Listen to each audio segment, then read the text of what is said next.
Welcome to another special episode of Pod Save America. I'm Dan Pfeiffer. This is the final bonus pod I'll be hosting on Sundays in the lead up to the election. In today's episode, we're going to dig deep into the state of the race as we approach the final days of the election, and I can think of no better person to join me in this conversation than Steve Kornacki. He's national political correspondent for NBC News and MSNBC, and the man behind the magic wall. Steve Kornacki, welcome back to Pod Save America. Thanks. Great to be here. All right. So before we get into the nuts and bolts of the race and what we're going to see in this election, I do have to ask you, what is your plan for how to get ready for election night? Do you have one big meal early on? Do you stop drinking water at like 3? Do you how much caffeine do you take? I mean, you're on call for days potentially. How do you get ready? It's not too elaborate. The excitement of, everything gets me easily through the night. I don't have to do, anything artificial for that. I guess the big thing is I always, I carve out like 2 hours in the middle of the afternoon to go take a walk, just clear my head. You get all those anecdotal turnout reports. They're useless. So, just ignore it. I know you guys have game planned a whole bunch of different scenarios about how this election could go. We didn't learn for several days in 2020.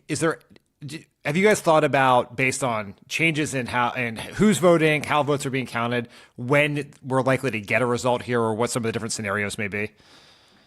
Yeah, I mean, I'm sort of cautiously optimistic. It's going to be quicker, maybe significantly quicker. The main difference is just the volume of vote by mail this time around. It's down dramatically. That's what really clogged it up in 2020 in some of these states. Plus, some have changed, their procedures to make it even better. Others that haven't even changed their procedures, at least they have more experience with it now, a couple of elections under their belt. So, yeah, I remind people, you go back one election further, 2016, it was a close election. It was a couple states by, about 50,000 votes, 75,000 votes.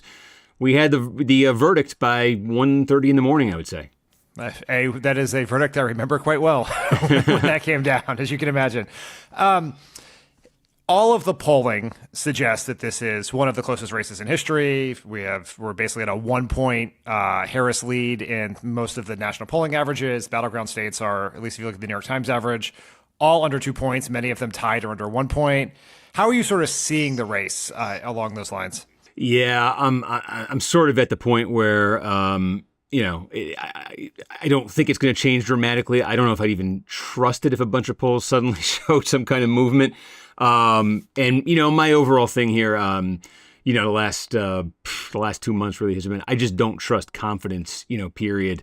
The more confidently somebody's asserting they see something in the polls or the early vote, the more skeptical I become. I think that's fair, particularly when it comes to the early vote. How have you, 2020, 2016, marked in many people's minds by a pretty significant polling miss, mostly on the state side in 2016, everywhere in 2020. Do you have greater confidence that the polls are accurate this time? If so, why?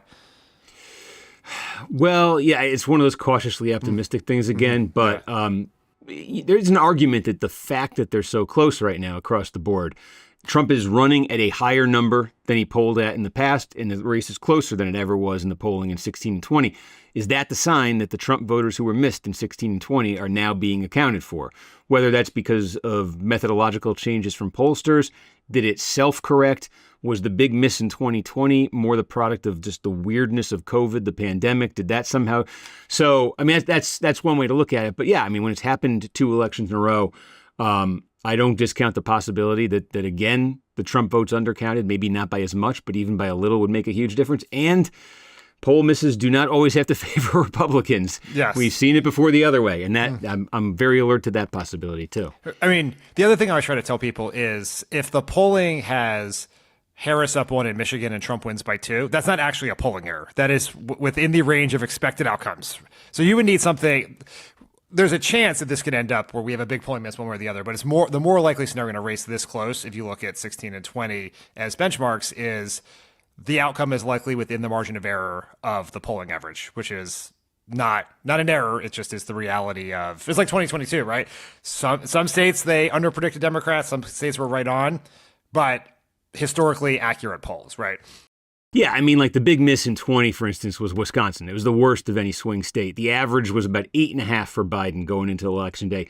0.6 of 1 point was the final result. There was a famous, ABC poll October 2020 in Wisconsin that had Biden up 17 points. And Right. I mean, that's the scale of what we were talking about 4 years ago. So it's election night, right? The first battleground state where the polls close is going to be Georgia. What are you going to be looking at in Georgia? And I think one of the things I just want to tell voters is, everyone has their model, right? All these polling is a model of what people think the electorate is going to look like: Republican turnout, Democratic turnout, by demographic group, by age. And sometimes we learn early on that model is off. Are there specific counties in Georgia, specific things you'll be looking for when those polls come in? Then North Carolina obviously comes 30 minutes later. Right. But just what are sort of your warning signs? So I'm going to look in a couple places in Georgia. First is what I call the blue blob, and it's the Atlanta metro area. It's now 9 counties in that core that Biden won by, cumulatively like 37 points in 2020. It accounts for more than 40% of the vote statewide. It's just getting bluer and bluer every election. My question there is, I guess one of them is the blob expanding? There's one county in that area that's been moving pretty dramatically towards the Democrats, but just missed, Fayette County, the last time around. If the Democrats are flipping that this time around and expanding that blob, I think that's a sign, because that's talking about enthusiasm in the suburbs. One of the things Democrats are hoping for here, that would be a very good sign for them of that. Then I look further north, sort of the fringes of the Atlanta metro. 2 giant counties there, Cherokee County and Forsyth County. Cherokee, in fact, I think used to be one of the top plurality-producing counties for Republicans anywhere in the country. It's just massive and has stayed heavily Republican, but you still see it there. Whereas Romney was winning that county by like 50 points back in 2012, it's now just in 2020, it was just under 40 for Trump. So I want to see the Trump people believe they've arrested that slide. They think it's a bunch of things. It's, 4 years of Biden has changed attitudes there a bit. They think, Trump has mended fences with Brian Kemp, who did very well in a place like Cherokee County. Is that true? Has Trump arrested the slide there? Has he clawed stuff back? That's what they're counting on. And then there's a whole swath of counties, many of them rural, many of them with significant black populations, where Democrats are hoping for higher turnout. Something they saw in a lot of cases with Raphael Warnock when he won his first runoff victory back at the start of 2021. So I want to see what's happening in those places too. We tend to get the vote pretty late out of Atlanta. Is that right? Yeah, Fulton, DeKalb, and that's a wild card everywhere this year, is just the sequence and how this is going to happen. So I think what we're going to get in Georgia, though, early is more of the pre-election day vote. And then it's going to, then we'll start getting the election day. We saw huge disparities, obviously, in 2020, where the election day vote was so Republican friendly. The only thing I say from these early voting stats that we're seeing is clearly there's more interest from Republicans in voting early this time. Does that just mean we're going to look up and say, wow, there's a lot less Republicans voting on election day than last time, I mean, that is such the big question here, because, obviously I find most of the early voting prognostication to be kind of like sorcery, right? It's just, you can read into whatever you want, right? You have all these people talking about the gender gap, and the gender gap is huge in the early voting across the board. Now, if you dig deep, it's also the same gender gap as 2020. Is that still good because you have more Republicans voting, therefore more men? Hard to say. The one place where I do take it incredibly seriously is John Ralston in Nevada, who has been quite dark on Democratic prospects. Are you seeing anything in Nevada? I mean, I see what you're seeing from him, because I have the same attitude. You make the exception for him because it's so established. You go back decades doing this in the state, and he has a great track record of. But again, I think what hangs in my head here a little bit in Nevada and everywhere is just we're so tied into the patterns that we saw in 2020. And I just think when you talk about early vote and these different vote methods, I think there's volatility there in how voters are going to, make these choices. And I think the fact of Trump and the Republicans deciding this time they want to embrace it, so much coverage, even in conservative media the last 4 years about, wow, this might have been a blown opportunity. And so I just, we may end up looking back at this and saying, wow, everything was inverted this time, in these patterns. And so that's kind of in my head too. Yeah, you would assume, this is pure anecdotal assumption, that the Republican voters most likely to switch to mail voting would be stalwart Republican election day voters. But you guys actually have an analysis from your decision desk folks today about Arizona, saying that you're a whole bunch of newly registered men turning out in Arizona. Yeah, and also the best, the sort of John Ralston of Arizona was also looking at it and looking at the turnout rates. And it was interesting to me was if you look in Maricopa, which is pretty much the ball game out there, or close to it, it is the first congressional district. And that's one of the most competitive. That's Dave Schweikert, the Republican, who barely survived in 22. This is one of the races that'll decide the House. This is the highest income area in Maricopa County, highest college degree concentration. This is a place where Democrats think, just demographically, based on some of those factors, they can make more progress this time. And the turnout levels there significantly higher than elsewhere in Maricopa County, like the core city of Phoenix or Tempe or something like that. And what does that tell you, if anything?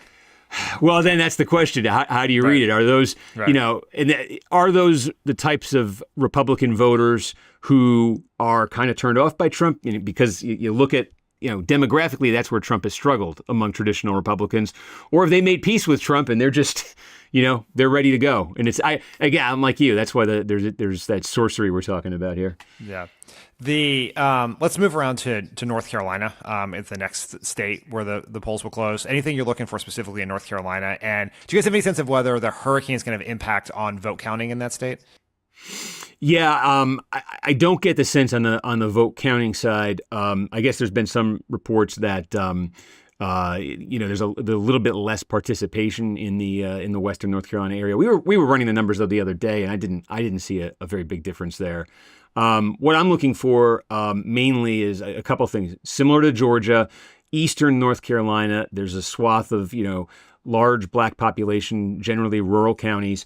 Obama, did very well there when he won the state in 08. That's the last time a Democrat carried it. Can Democrats kind of recapture that a bit? One thing they got to worry about there is the black populations have been declining in a lot of these counties too. So it's not just a turnout question in some places. But I want to see if the Democrats are making meaningful gains there.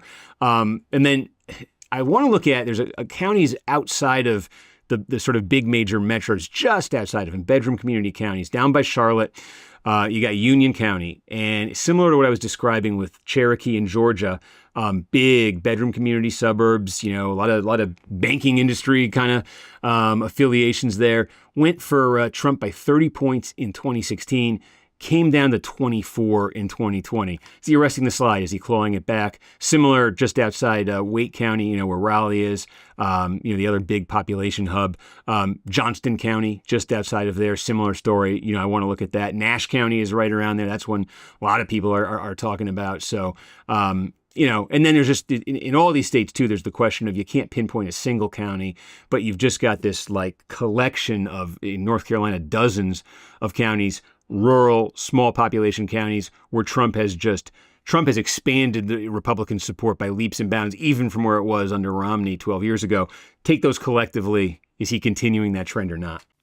Right. And you are running into diminishing returns with some of that, right? In most of these states, the population that has fueled that surge, white, non-college educated voters, has gone down as a percentage of the electorate over the last 4 years. And certainly over time, North Carolina is the one exception to that, where I think it has stayed flat. I guess like taking a step back for a sec, as we're thinking about what the polling gets right, like in our head, or something this way. When the results come in, we're testing a bunch of propositions that have been manifest in the polling.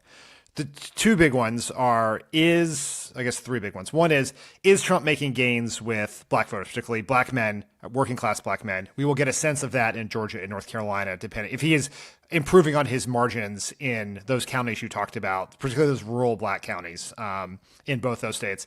Then the second one is he really making gains with Latinos, right? Have we snapped back to where we were? Is he getting across that sort of magical 40% number? Do you think you can get any sense of that in those early states, or do we have to wait till we go west to know that?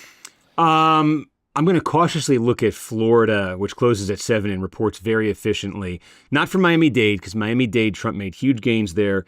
Demographically, though, lots of Cuban Americans. It's different than a lot of other heavily Latino areas. Where I'm going to look in Florida in particular is Osceola County, which is just south of Orlando. It's one of 3 majority Hispanic counties in the state, and it's the one with the highest concentration of Puerto Rican voters. It's about 1/3 Puerto Rican as a whole, the county. It's a big-sized county. Obviously, you want to see there if there's any evidence that this, the events of the last week have had any impact, but it's also notable because this showed that Trump's gains with Hispanic voters in 2020, Miami-Dade got all the attention. But again, because of the Cuban-American factor, I think Osceola was actually the more dramatic example of it. Trump gained 11 points. He lost it by 25, Osceola, the first time he ran, got it all the way down to 14 the next time out. It's one of his best improvements in any county in Florida. And that's exactly the kind of place that his campaign has felt they're going to make more gains in, big gains in, the kind of place where, the way they've been talking, a Trump victory in that county, would be something in the range of what they're thinking. So I want to see if that's happening there. I know Florida, you can't extrapolate as much as you used to, but I think that one might be more meaningful than Miami-Dade.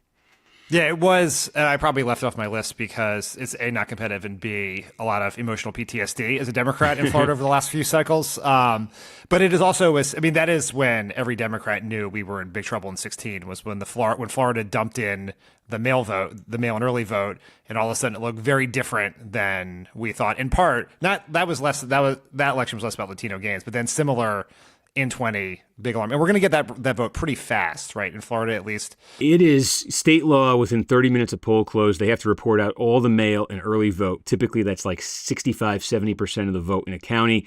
Everything but the sort of small panhandle part of the state, that's 90% of the state, is going to do that. So by 7:30, you've got just about every county has lighted up one color or the other. And then they just add the same day to it, and that can be very quick. You can have full counties by 8 o'clock.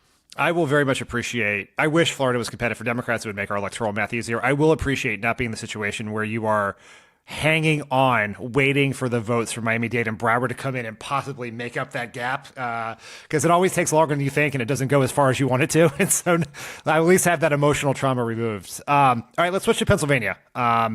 Viewed by many as the state that will decide this election, because if you don't win it, it becomes very hard to piece together the replacement electoral votes to get to 270, particularly for Kamala Harris. What are you thinking in Pennsylvania? Yeah, so now you're talking about a more significant Latino population, Latino voting population than like in North Carolina. So you're starting to really see it here. You look in Philadelphia, first of all, Democrats obviously depend on massive pluralities and turnout from Philadelphia. So you want to see if you can get a sense of the turnout early. But also there, you saw in 2020 in Philadelphia, progress for Trump in working class majority Hispanic areas. Not huge, but he did actually, while losing ground in Pennsylvania as a whole, he actually improved in the city of Philadelphia, which is Philadelphia County. So you want to see that. And then you want to see, again, for the Latino vote in Pennsylvania, another area that Trump folks have targeted for growth is, you can call it the Route 222 corridor. Some people have called it the Latino belt. But you've got this sort of like network of small, mid-sized cities with large and really fast-growing Hispanic populations. Allentown, Reading, Hazleton. Hazleton it's a small city, but turn of the century it was 5% Latino. Now it's almost 70% Latino. And these are places where if you looked inside the cities, Trump made gains of 10, 15 points, net points in 2020, even as he lost the state. So this is where his campaign, the way they've been talking about this, if that's happening, this is where you're going to see it dramatically. So look there, and look, you want to look at the collar counties. This is where the Democrats, Chester County is in the Trump era. There's no county in Pennsylvania that has become more Democratic, moved more in the Democrats' direction than Chester. Big college-educated, high college-educated concentration right outside Philadelphia. Is Harris cracking 60% there? They want to keep growing there. And then the one, Bucks is a big swing county there. And the other one I really want to look at is Lackawanna, Scranton. It's interesting because it's very classic for the sort of Midwest region, whatever you want to call it. I know nobody up there would say they're in the Midwest, but right. Obama won it by 28 in 2012, came all the way down to 3 for Hillary Clinton in 2016. Biden comes along and he brought it back up to 9. And it's interesting because that is, of course, Scranton is where he's from originally. Was there a local effect for Biden that produced that, or was there something else? Is Trump able to bring that back down and maybe even flip that county? I'm paying close attention there. We had Bob Casey at a Pod Save America show in Philly a couple weeks ago, and I'm sure you know this. Bob Casey is a very big map guy. He calls himself the Steve Kornacki of the Senate. And we went through the map, and Lackawanna County was the county that he was most focused on. Obviously, it's where he's from, so it means a lot to him. And for his race, he's got to get big numbers out of there. But he also pointed that out as a place where if that snaps back to 16, that's a hard place for Biden to find those votes. In Pennsylvania, I'm going to look like the Pennsylvania to me is the real test about the suburbs. Like, is she beating Biden's numbers in the suburbs, which you need if you believe there is some bleed anywhere, right? If it's a little bleed with black men, with Latino voters, with young voters, with all the different possible groups, right? White non-college educated voters, right? She could even if she loses a point or two with any of those groups, she's got to make it up somewhere. The most likely place, I believe, and I think the polling shows to make it up is in these suburbs. Like, is she juicing those numbers? Is she getting some of these Haley voters, these Republican-leaning independents, right? And I think you will see some of that in Georgia and North Carolina, but Pennsylvania is the one where I think it really comes home because it's so critical to her, right? Yeah, there's 10 of the 67 counties in Pennsylvania. There are 10 that have actually, gotten more Democratic, since 2012. And obviously, as a whole, Democrats are doing worse in Pennsylvania than they were when Obama ran in 12. But there's 10 counties where they've actually gotten even better than they did under Obama. And, Montgomery, Chester, Delaware, these, collar counties right outside, what you're talking about, these big suburban counties right outside Philly. A little bit of a sleeper one, south central Pennsylvania is Cumberland County, where Carlisle is. There's actually been Democratic growth in that area. It has a lot of these demographic characteristics. And you go out, Allegheny County, you think Pittsburgh, it's 1.2 million people. There's a lot of inner suburbs within Allegheny County that, again, fit this demographic profile that's been so rich for Democrats. So, yeah, a place like Chester County, an easy benchmark to start with is she over 60%? Because Biden was able to get it up to the high 50s. Could she crack 60% there? That starts to get into, I think, an encouraging territory for her. All right, let's move to Michigan. I think Michigan is perhaps one of the more confusing states to look at because of the sort of kind of hard to gauge impact of the uncommitted movement, protest over Gaza, the very large Arab American population. What are you looking at in Michigan? Yeah, so Wayne County is going to cover a lot of the uncertainty you're talking about. You have, that's where Dearborn Heights, Hamtramck, you have cities with large Muslim American, large Arab American populations, and we will be able to, the way they administer, the way they do the vote counting in Michigan, they do it by, at the municipal level. So I think we should be able to have access to some of those individual results, hopefully early, that could start answering that. Also in Wayne, obviously that's where Detroit is. Detroit, same story really as Philadelphia. It's as a city, Trump actually made a little bit of progress there in 2020. That's a place where is Trump gaining, as you're saying, small but meaningful support with black voters, particularly black men. And what's the turnout level in Detroit? What's the turnout level among black voters in Detroit? Because you look at it, Biden was able to win, Wayne County 68-30 last time around. When you start playing with the numbers, if it just went to 64-34, that's in terms of raw votes, because Wayne County it's 25% of the state, just that one county. So that's going to move massive raw votes. And then the other quick test I have in that region, because you got Wayne, you got Washtenaw, where University of Michigan is, and then you got the two big suburban counties, Oakland, higher income, high college plus suburb, Macomb, blue collar auto industry suburbs.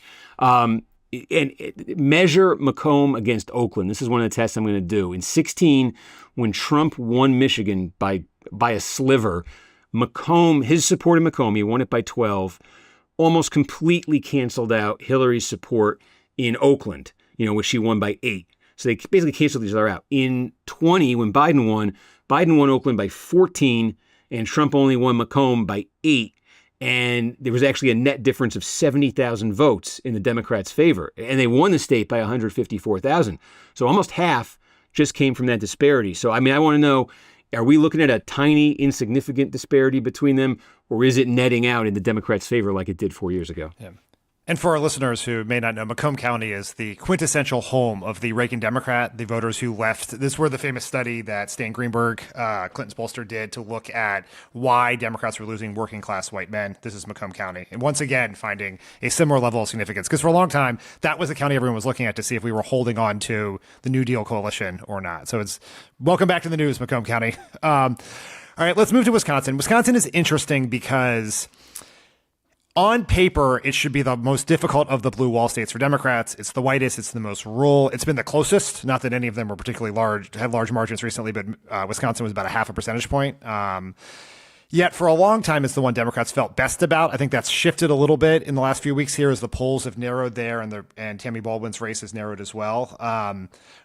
I'm in Michigan. In Wisconsin. I'm going to look at two things. I'm curious what you're looking at. One is the WOW counties, the around Milwaukee, and then also the massive growth in Dane County in population, and whether because it is one of the most Democratic counties in the country, and so, or at least among the battleground states. And can you get even more vote out there to make up for any losses in the rural areas? What are you looking at?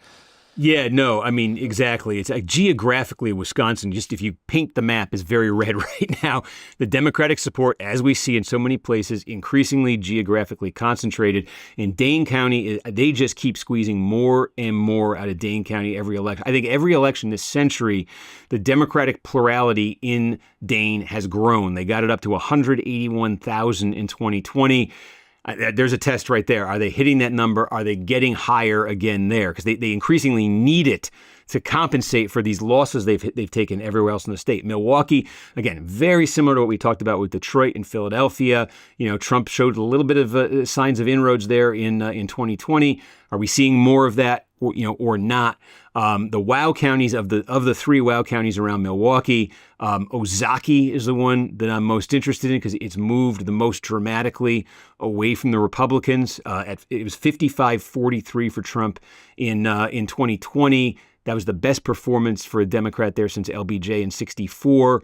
It has the second highest concentration of white college educated voters of anywhere in Wisconsin, second to Dane.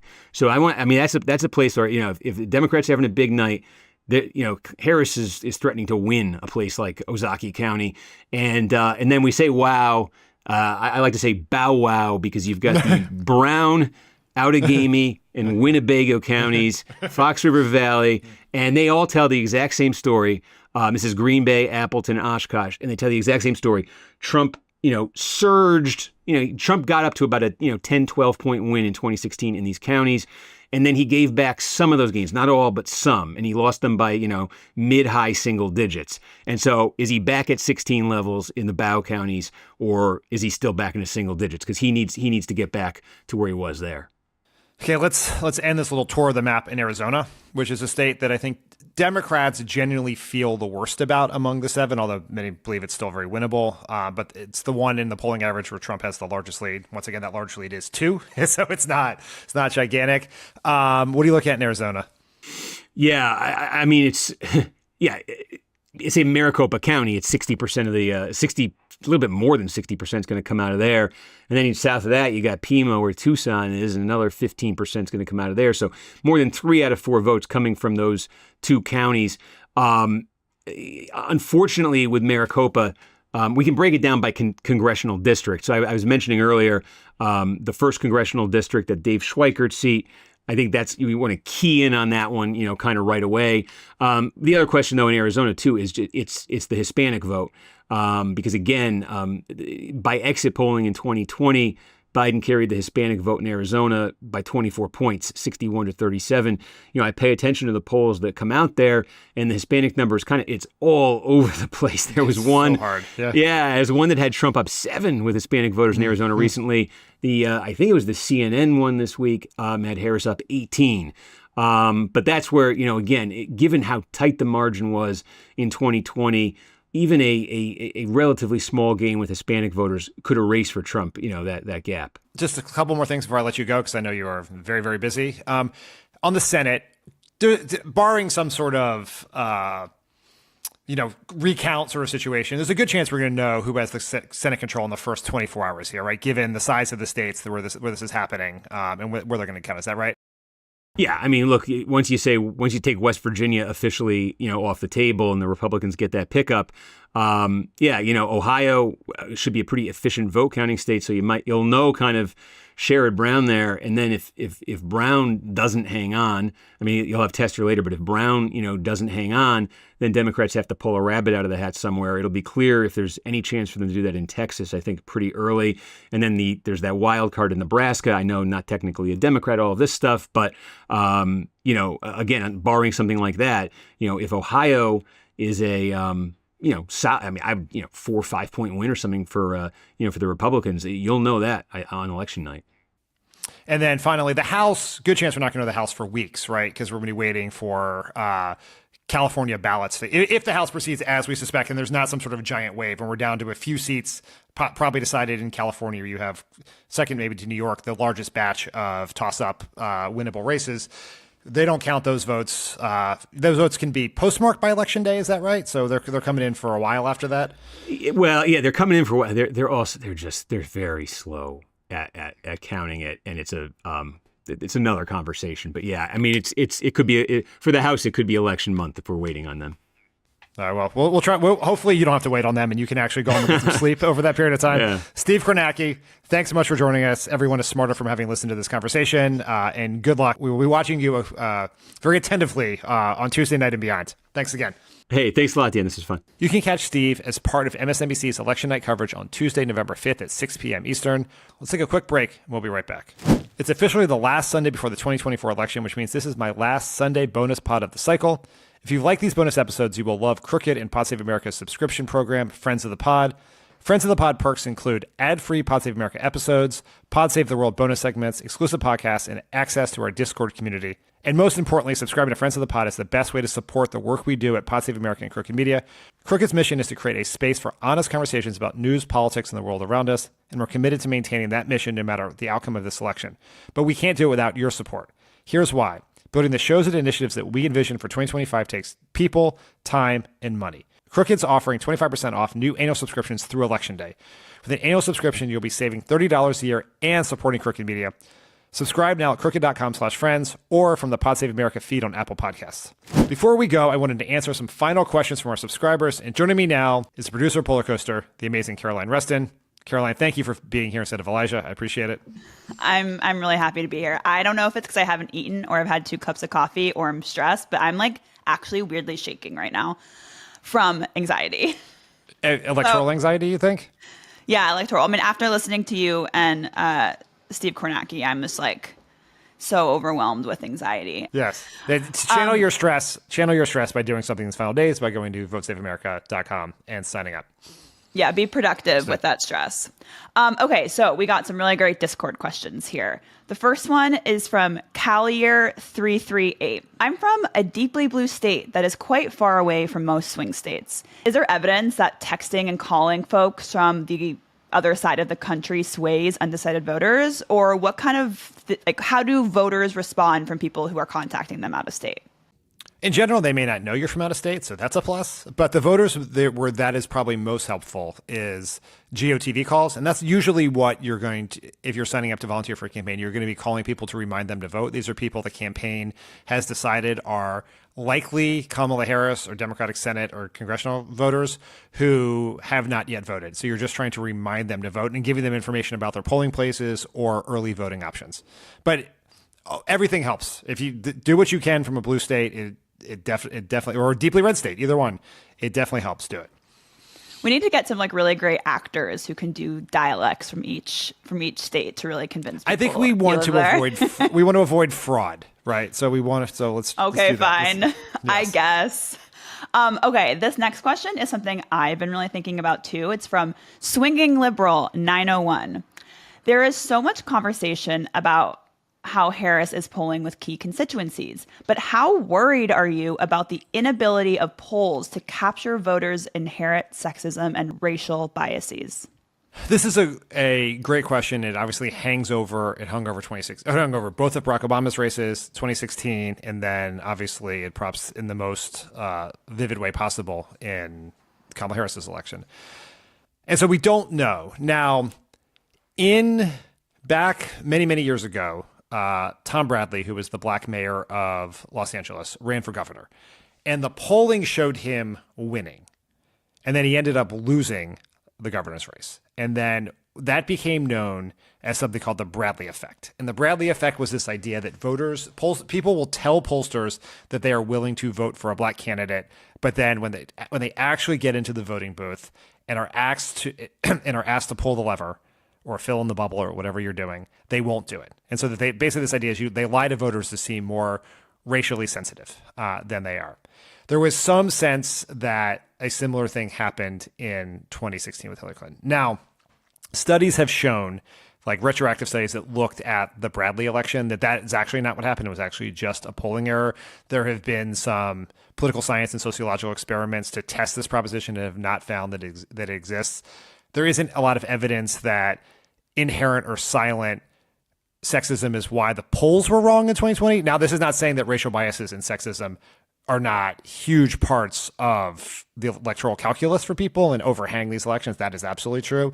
But we don't have any evidence that they affect the polls. And we saw no evidence in either one of Barack Obama's elections, either in the primary or the general election in 2008 and 2012, of the Bradley effect.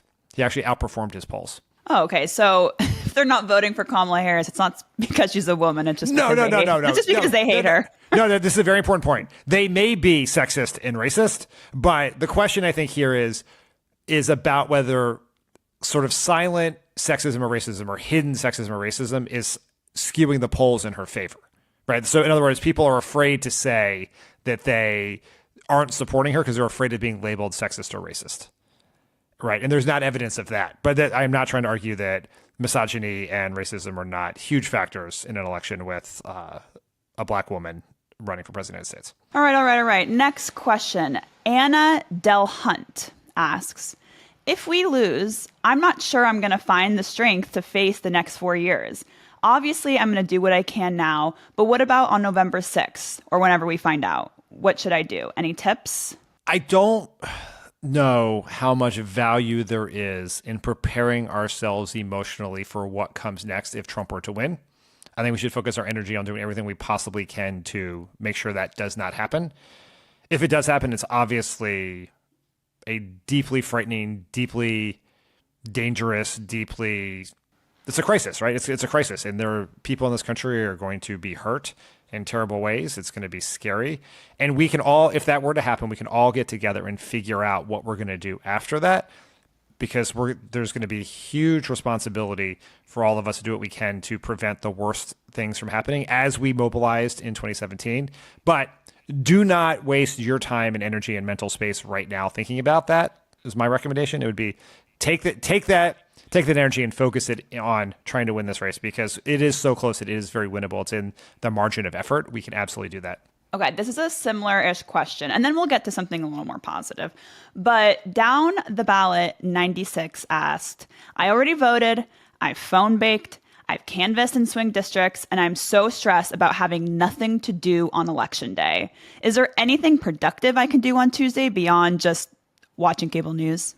You can absolutely volunteer on election day. It's one of the most important volunteer days out there, because the campaigns are going to have a list of who their target voters are. And they know they have people at the precincts getting updated voter rolls as who's voted. So they have people calling the people who have not yet voted. We may need people who can drive people to the polls. Like, there's all kinds of things you can do on election day, from phone banking to driving people to the polls, to being a poll watcher or working for the campaign on that day, to just helping out in the office to get, administrative work or coffee and donuts or whatever it is for the people who are working that day. There's so much you can do. So I would check with your local campaign or local party, or go to Vote Save America to look for opportunities. What level of creepy is it to call a stranger and be like, hey, do you want me to come pick you up at your home and drive you somewhere? What happens is that you don't call them. The campaign calls and offers them a ride, because you have a lot of seniors who cannot get there on their own. If you live in a city, parking can be challenging. People can't do public transportation. And so it is a thing that happens all the time, is that people do rides to the polls. Oftentimes they're people from your community or your neighborhood, but it is absolutely a thing that happens all the time. It'd be nice if You lied. don't call them and say, "Hey, you don't know me. Meet me outside of my windowless van in 20 minutes. I'll take you." I don't know why that's how I'm picturing it. Yes. And my dumbass would be like, "Okay, I'll get into this car with this weird man." If you vote, I mean, basically, Uber has normalized that for all of America, so I don't know what the difference is, but you're just taking an Uber to the polls, I guess, a free Uber to the polls. Okay, there is a follow-up from a Discord user named Superskink. They say, took Wednesday off in case I'm crying in the morning again, like in 2016. What should I drink on election night to celebrate Kamala's win? Well, first, in a classic organic plug, you should drink the Z-Biotics. Right. So they're your first drink of the night. Z-Biotics pre-alcohol. Okay, that one's a freebie. Drink whatever you want. The one thing I would tell you to drink could be a long night. Drink water. Hydrate. Could be a while. You don't want to be the sad drunk as you're waiting for the final votes in Maricopa County to come in at 3 a.m. Drink water. Wait till the election's called. If you want to have a champagne, you want to have a cocktail, I will have a cocktail if and when this race is called for Kamala Harris. I hope, maybe that's at 7:30 in the morning. I'm okay with that if that's what happens, but that's where we are. This question was for you, but I am going to chime in here. I do believe the way you should do it is you start with a shot to get the base going. And then you go to seltzers and water and kind of even it out and then build yourself back up to the hard stuff, depending on what happens. Okay. But you start strong. You're going to self-medicate with a shot to take the edge off. And then you will go back to hydrating. And then when you have a sense that she's actually going to win, then you switch to something harder. Yeah, exactly. That way you're always on like good vibes. Okay. All right. Okay. D. Lil Voter asks, LeBron James just endorsed Kamala Harris. I know we tend to dismiss celebrity endorsements, but so close to the election, can this help? Should more celebrities hold their endorsements until it's peak GOTV time? Celebrity endorsements there's a handful of exceptions, Taylor Swift being one of them, are their value is probably a little overstated. But where it matters is these celebrities have giant social media platforms and followings, and they use those to announce their endorsement, but also the fact that their endorsement reminds people to vote, right? LeBron James is, one of the most famous people in the world to get a huge following across the country, all ages, all races, all groups, and him telling people to vote could remind people who wouldn't otherwise vote to vote.